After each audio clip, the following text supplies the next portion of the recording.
teta nagarutse bazaniye uwanjye nyereka nzira naca nkurikira izo ntambwe tera ugenda nkusiganwa nyemerera intera intambwe untegereze ze tujyane ko nawe najya ntagufite uruwanjye nanjye nduwawe ibiduhuza biruta ibidutajya nyemerera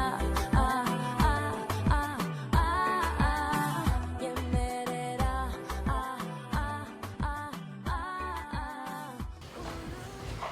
Distinguished guests,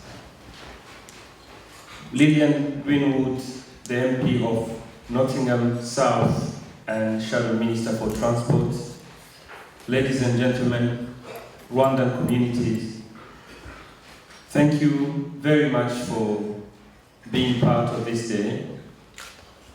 I'm very humbled as the chair of Nottinghamshire Rwandan community for your contribution, for your support, and for coming today. I would like to speak from my heart, so I'm not going to use the paperwork.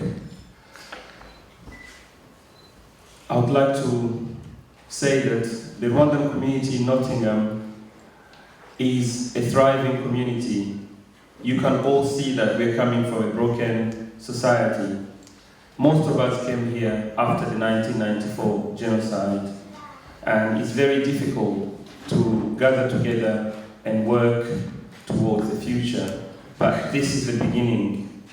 From last year, we managed to set up a community, and you can see that the community has delivered today.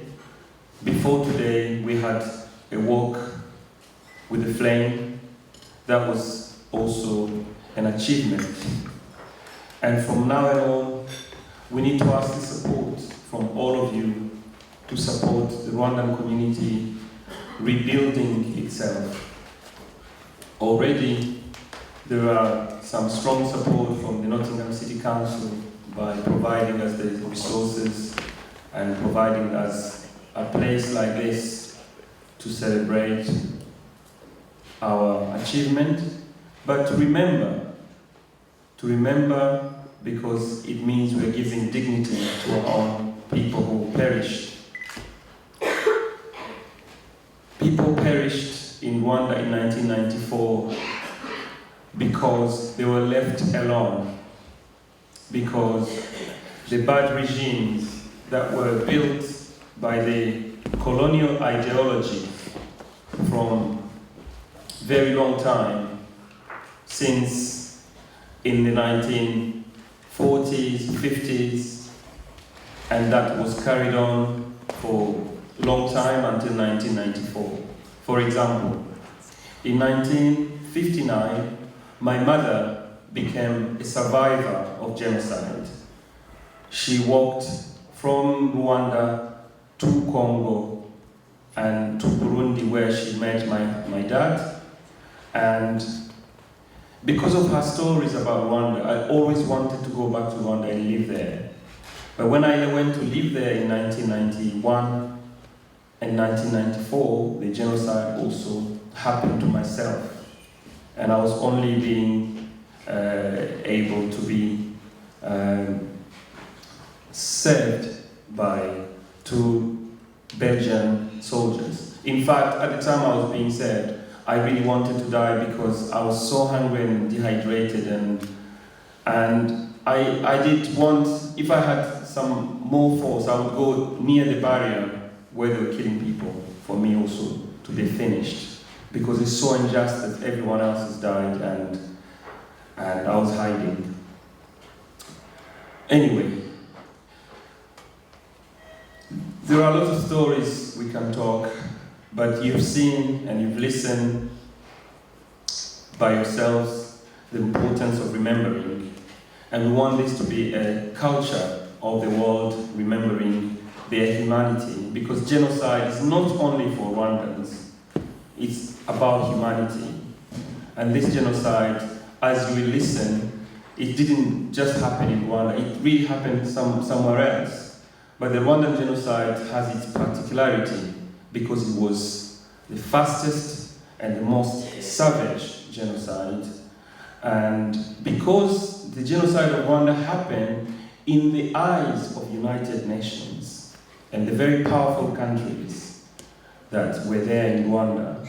And this powerful country actually made it even worse, because by leaving the victims where they came to hide and went back in their cars and in their lorries and driving away, it was like a symbol, it's like a sign to tell the genociders, the Interahamwe and the Seder and all others who were killing, that now you can come and finish them. And they made sure every single diplomat, their family, the church leaders like the pastors and priests from abroad, they were evacuated. And Rwandans were left alone to die. And those who were killing, they feel encouraged to do so. But they thought somehow they will go away with it. But there were a strong army of rebels that were fighting for every Rwandan. They were fighting for my mother's generation. They were fighting for everyone who left Rwanda without their consent to come back or to be able to say, we have got a country. People from 1959 until 1994, they were always refugees. They were everywhere in the world. They were in Canada, they were in America, they were in England, they were in Africa. But that genocide that happened in 94, it killed far too many people that we think is unacceptable. But there is nothing we can do now. So we need to commit ourselves to remember them. We need also to give dignity to the survivors. And also, we need to rebuild Rwanda. Everyone has to make a contribution to that. Even at least to speak against people who are denying the genocide took place in 94. Because the denialism is the worst crime.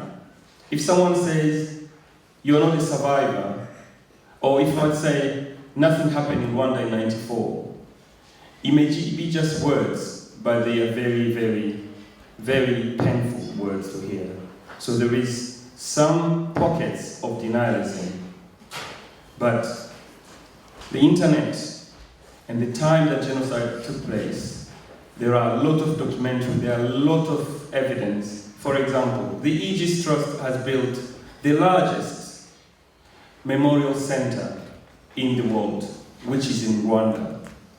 At that memorial place, which some of you have visited, there is over 250,000 buried in the place. And this memorial place is open to everyone in the world to come and visit it, to also go there and commit that we want to see a more humane world than it was in 1994, for Rwandans and for the world. Today, you've come to give us this support, and we appreciate that. You supported Rwandan people in Nottingham, and you supported the High Commissioner who came to give us the support as well.